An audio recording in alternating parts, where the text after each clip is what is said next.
This is the hardest question of advance 2024। Hardest बोल रहा हूँ क्योंकि ओनली 0.7% स्टूडेंट ने इसका फुल करेक्ट आंसर किया है एग्जाम में। ये क्वेश्चन को फ्रेम किया गया है सिर्फ स्टूडेंट्स को डराने के लिए, और टाइम भी खाएगा बहुत अगर आप इसको XYZ मान के करने जाओ तो। आज हम इसको मोस्ट एफिशिएंट वे में सॉल्व करेंगे, तो चलिए सॉल्व करते हैं। देखिए, यहाँ पर जो डिस्ट ऑफ XY दिया गया है वो क्या है, वो है basically distance between two points in R cube. और आर क्यूब में हमारे पास डिस्टेंस बिटवीन टू पॉइंट्स क्या होता है, वो होता है modulus of x minus y. ठीक है, तो अब से हम इसको डिस्ट नहीं लिखेंगे, सिर्फ modulus of x minus y लिखेंगे। ओके, तो अब यहाँ पर एक बहुत फेमस रिलेशन आता है, हाँ, उसको अगर आप अप्लाई करना सीख गए तो ये क्वेश्चन तो अंडर 1 मिनट आपका सॉल्व हो जाएगा। ठीक है, और वो रिलेशन है ये, दिस इक्वल टू दिस। और ये प्रूफ करना भी बहुत आसान है, वेक्टर्स की चैप्टर में ये आता है। ये आप खुद भी कर सकते हो, और अगर कुछ दिक्कत आया तो कमेंट्स कर सकते हो, मैं एक सेपरेट वीडियो बना दूंगा इसके ऊपर। ठीक है, अब देखो, आपका modulus of P square minus Q square क्या होगा, आप इसको यहाँ से निकाल सकते हो, है ना। पी एंड क्यू गिवन है, तो ये होगा आपका ये -55। ओके, अब ये 2x डॉट, ये डॉट प्रोडक्ट है, हाँ, ये है हमारा डॉट प्रोडक्ट। ओके, तो यहाँ पर भी ये डॉट प्रोडक्ट है, हाँ, तो this equal to what, this equal to this minus this. तो इसको हम पहले ही कैलकुलेट कर लिए थे, ये आया था -55। और ये जो modulus of x minus P squared minus x minus Q squared दिया है, ये वाला, ये क्या है, ये तो 50 है ना, ये गिवन डेटा है, तो 50 प्लस 55 इक्वल टू 105। तो यहाँ से हमें मिलता है कि x dot q minus p equals to 52.5 and that is equal to x dot this equals to 52.5। Okay, अब सिमिलरली y को भी आप निकाल सकते हो इस रिलेशन से, हाँ। तो चलिए देखते हैं y क्या होता है, तो y भी आएगा दिस इक्वल्स टू -5, क्योंकि 50 गिवन डेटा है, ये रहा, और P square minus Q square हम पहले ही निकाल लिए थे। ओके, अब यहाँ से y dot this equals to 2.5 आएगा। अब यहाँ पर ध्यान दीजिए, y dot this equals to 2.5, ये क्या है, ये है 3D में एक प्लेन का इक्वेशन, वेक्टर फॉर्म में है। Okay, and x dot this, ये भी एक प्लेन का ही इक्वेशन बनाएगा। और यहाँ पर 304, ये आपका नॉर्मल का डायरेक्शन है, एंड ये भी आपका सेम ही है। तो ये दो क्या हो जाएगा, ये हो जाएगा दो पैरेलल प्लेन्स।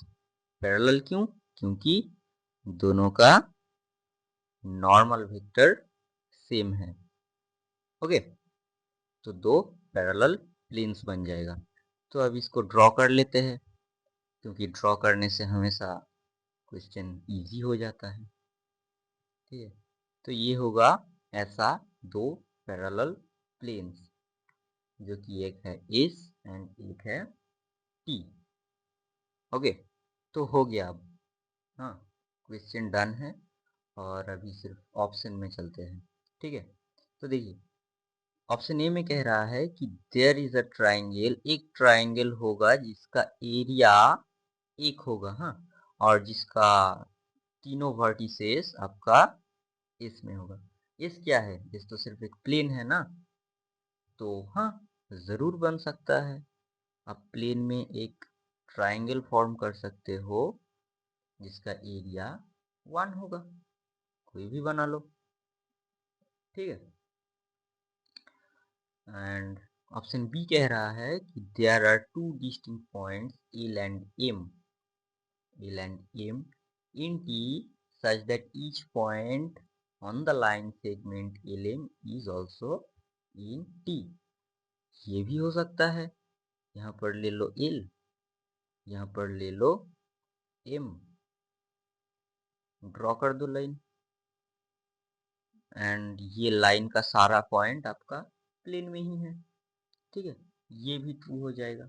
अब सी को देखते हैं। सी में बोल रहा है कि there are infinitely many rectangles of perimeter 48, ठीक है, two of whose vertices are from S and other two vertices are from T. मतलब दो vertices एस पे होगा और दो टी पे। हाँ, बिल्कुल हो सकता है ऐसा।